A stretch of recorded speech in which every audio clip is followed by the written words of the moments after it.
ગાંધીનગર જિલ્લાના માણસા તાલુકાના જામરા ગામે 77માં જિલ્લા કક્ષાના વન મહોત્સવ 2026ની ભવ્ય ઉજવણી કરવામાં આવી હતી।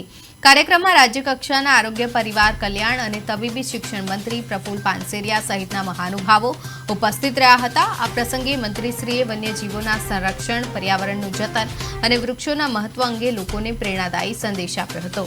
પ્રકૃતિ અને વન્યજીવોનું રક્ષણ સૌની સામૂહિક જવાબદારી હોવાનું જણાવી તેમણે વધુમાં વધુ વૃક્ષારોપણ કરવા અપીલ કરી હતી।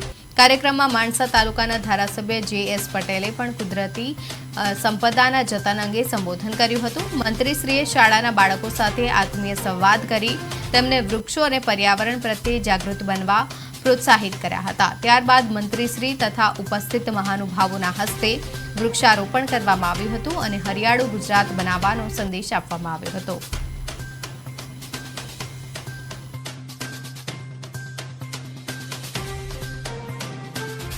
माँ नाम थी એટલે મમ્મીના નામથી એક વૃક્ષ માં કા નામ પેડ પર આ એક પ્રયોગ આપ્યો છે। આ પ્રયોગ નથી, આ છે પ્રકૃતિનું સાચું પૂજન।